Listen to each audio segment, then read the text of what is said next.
Hi, everyone. Harry here to talk about the guilty pleas and acceptance of life sentences of Khalid Sheikh Mohammed, the architect of 9/11 and the most notorious living terrorist for my money, and two of his co-defendants. Let me start here because a generation has passed. I think most of the people listening here will be aware of the not just seismic, but kind of historic page-turning event that 9/11 was. But I think in many ways we are living in the age of terror that was ushered in suddenly on 9/11/2001, and the usherer really, as much as Osama bin Laden, was Khalid Sheikh Mohammed.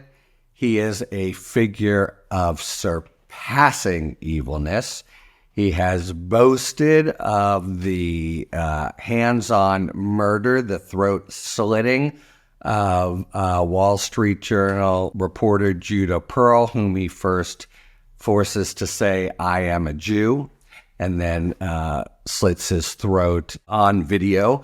But he is also a highly educated man. I think he's got maybe advanced engineering degrees from Tony schools in England. And he is the guy who in the late 90s comes to Osama bin Laden with a plan to have suicide bombers crash planes into big buildings in the United States.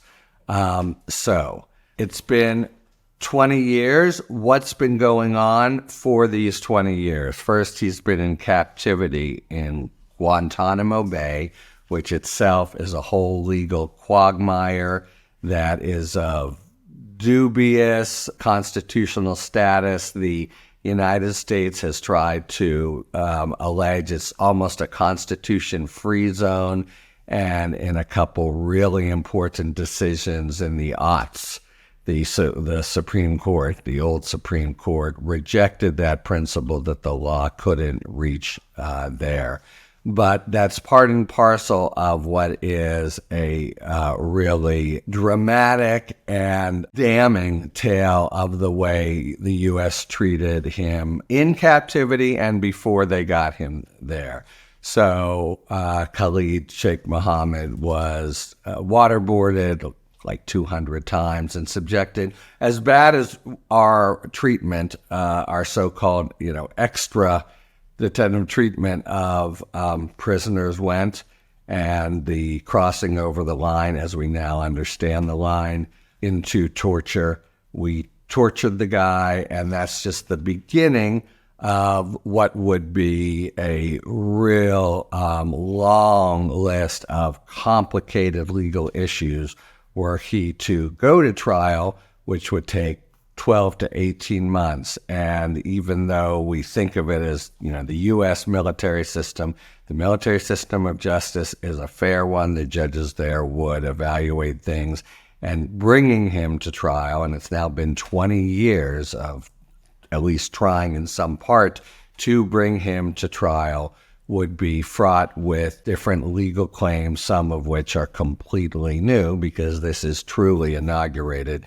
As I say, you're going to have history textbooks that after the Cold War, next chapter title, Age of Terror, and this is where what it is and where it happened. So on a very practical level, this result is good for the government in that they get the ultimate penalty short only of capital punishment, but they don't have to bear the considerable risks of going to trial and having evidence thrown out.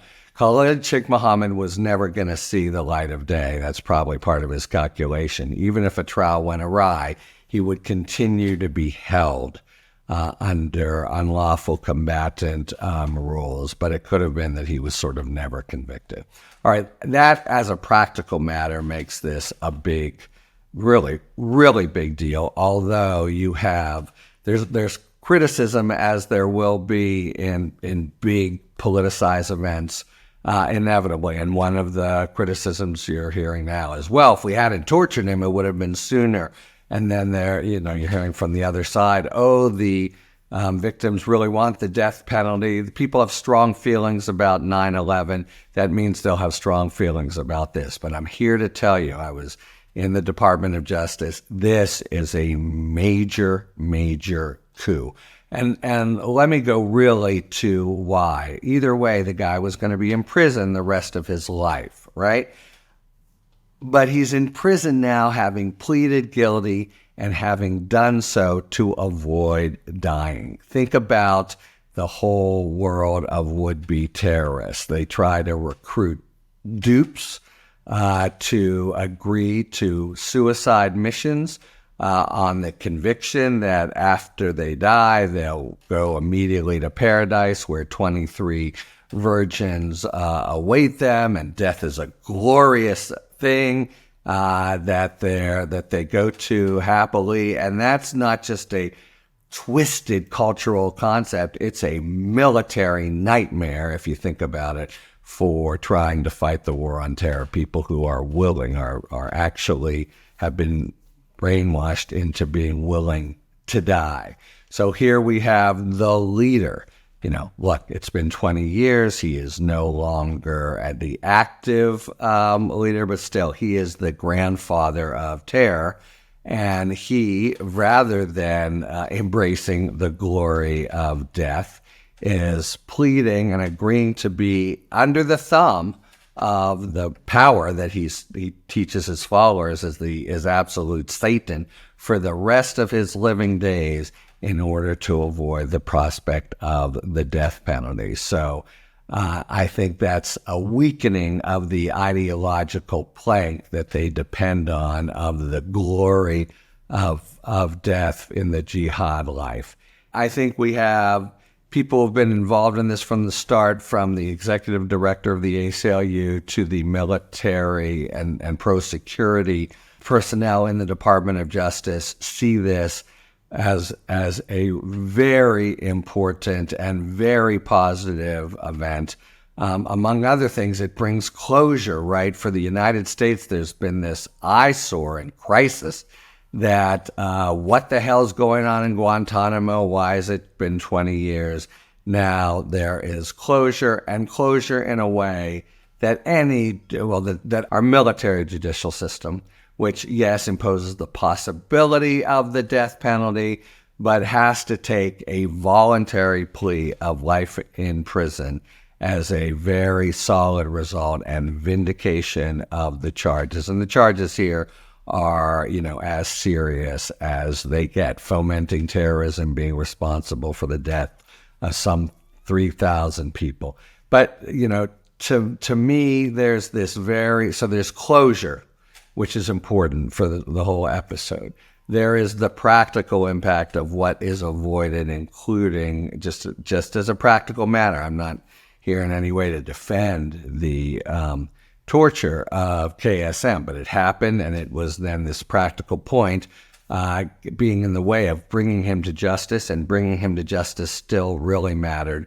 But what I find really gratifying and important about the event is that it takes this most notorious, savage, U.S.-hating, swaggering, effective in some ways in recruitment of younger terrorists, to have ended this long saga by saying, please don't kill me. Please don't kill me. I will spend the rest of my days in your prison so long as you don't kill me. For the closure of that, the practical upside of that, but just the bottom line ideological result of that, to my mind, in the war against terror, that's a very good day. Talk to you later. Thanks for tuning in. If you enjoyed this video and other Talking Feds content, please take a second to like and subscribe. Talk to you later.